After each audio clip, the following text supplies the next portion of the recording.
Wahai jiwa yang merindu, pernahkah engkau merasakan sebuah kesendirian yang justru terasa begitu penuh dan membahagiakan?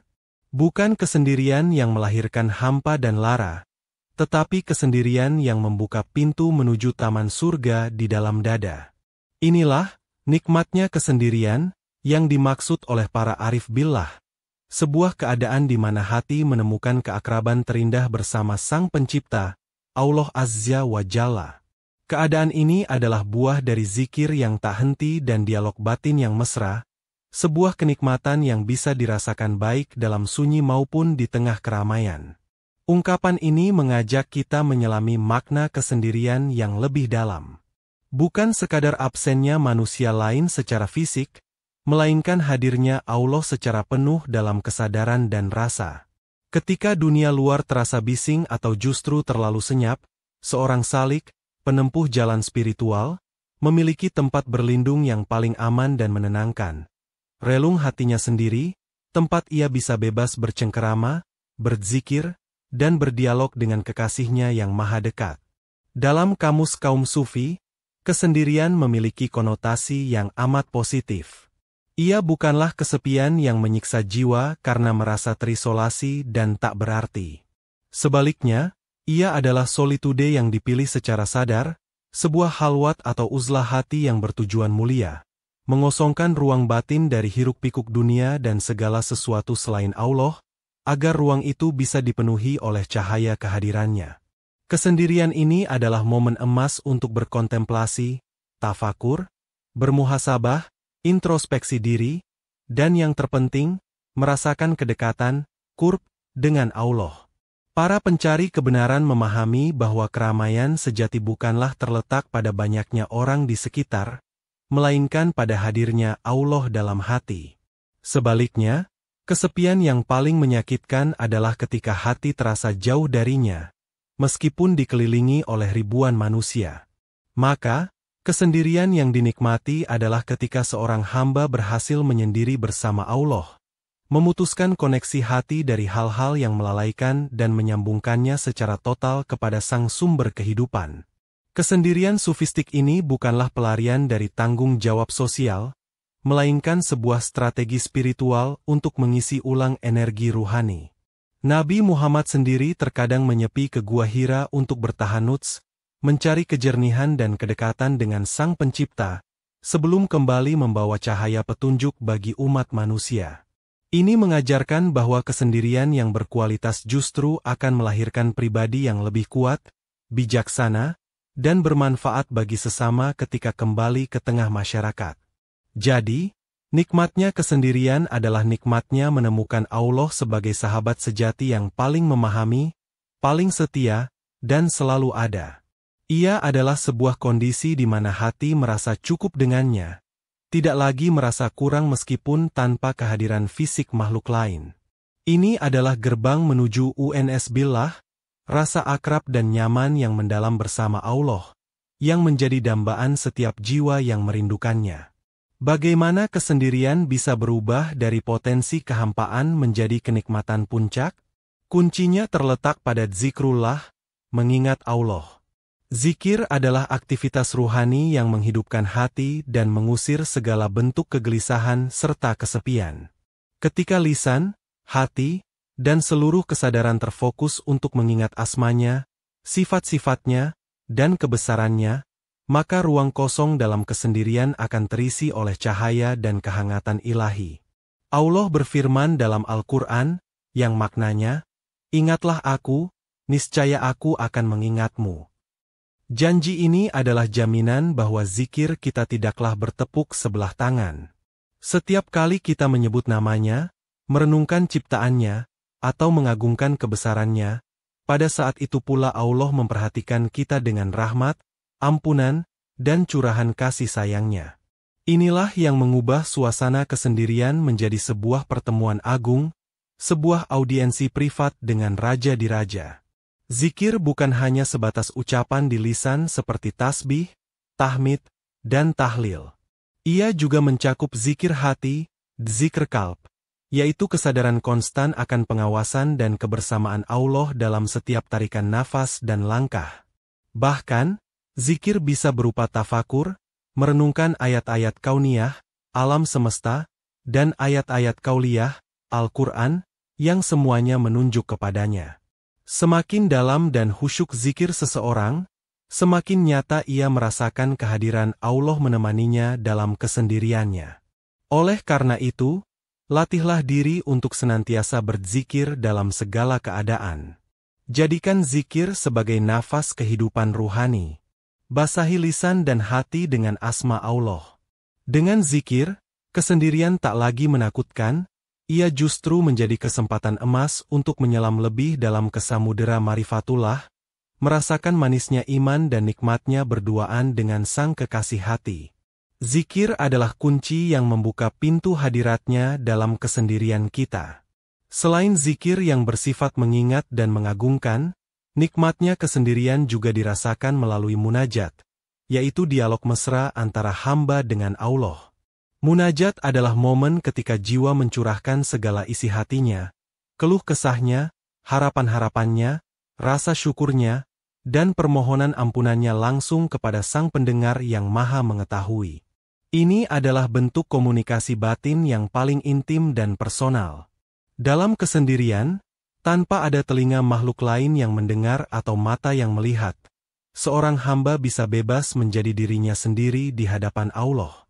Ia bisa menangis, tertawa, merengek, atau bersyukur sejadi-jadinya. Ia bisa mengungkapkan rahasia terdalam yang tak pernah ia ceritakan kepada siapapun. Dalam munajat, tidak ada kepura-puraan, tidak ada formalitas kaku. Yang ada hanyalah kejujuran hati seorang pecinta di hadapan kekasihnya. Rasakanlah sensasi ketika engkau berbicara kepadanya. Dan yakinlah bahwa dia mendengar setiap bisikan hatimu, bahkan sebelum terucap di lisan. Rasakan bagaimana beban di pundak terasa ringan setelah engkau adukan semua masalahmu kepadanya. Rasakan bagaimana harapan tumbuh bersemi ketika engkau panjatkan doa-doamu dengan penuh keyakinan. Meskipun jawaban Allah tidak selalu berupa kata-kata yang terdengar, ia seringkali hadir dalam bentuk ketenangan yang mengalir ke dalam jiwa, sakinah, ilham atau gagasan yang tiba-tiba muncul, atau kemudahan yang datang tanpa diduga. Munajat adalah seni berdialog dengan Allah. Ia membutuhkan keyakinan akan kedekatannya. Seperti dalam hadis, Allah lebih dekat dari urat leher. Kepekaan hati untuk mendengar jawabannya dalam berbagai bentuk, dan adab seorang hamba yang berbicara kepada Tuhannya. Semakin sering kita bermunajat dalam kesendirian, semakin terasa kepekaan ruhani kita, dan semakin dalam kita merasakan nikmatnya berdialog langsung dengan sumber segala cinta dan kebijaksanaan. Di manakah sesungguhnya pertemuan dan dialog mesra ini terjadi? Para sufi sepakat menunjuk pada satu tempat, al-qalb, hati. Hati dalam pengertian tasawuf bukanlah sekadar organ fisik pemompa darah, melainkan pusat kesadaran ruhani, tempat bersemayamnya iman, cinta, mahabbah, dan marifat. Hati adalah istana personal di mana seorang hamba bisa bertemu dan menjalin hubungan intim dengan Allah.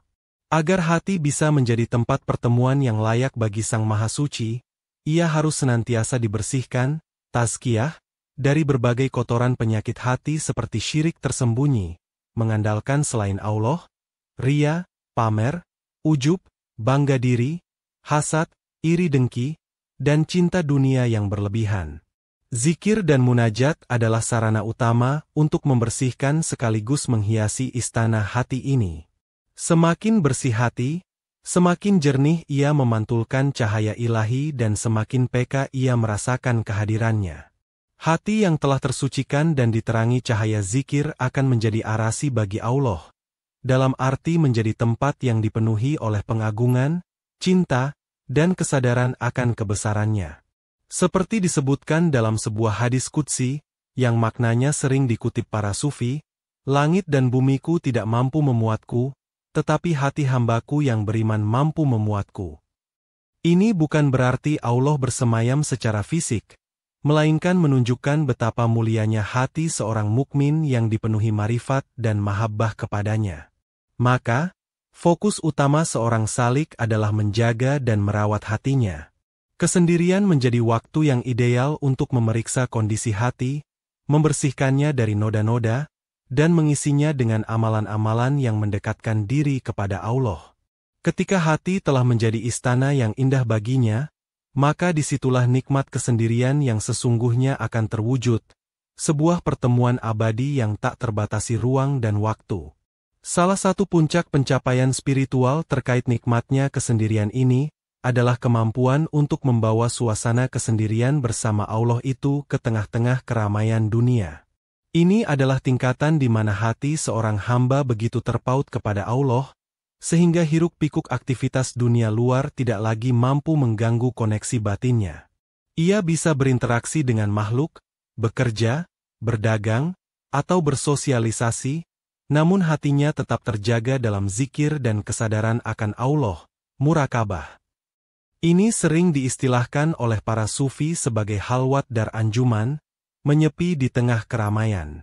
Secara fisik ia bersama manusia, tetapi secara ruhani ia bersama Allah. Tangannya bekerja, kakinya melangkah, mulutnya berbicara dengan sesama, tetapi hatinya terus berdialog dan mengingat Allah.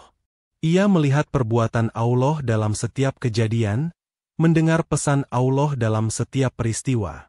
Dunianya menjadi cermin yang memantulkan keagungan Tuhannya. Mencapai tingkatan ini bukanlah hal yang mudah. Ia membutuhkan latihan riyadhah dan mujahadah yang panjang. Namun, ini menunjukkan bahwa nikmatnya kesendirian bersama Allah bukanlah eksklusif milik mereka yang secara fisik mengasingkan diri sepenuhnya.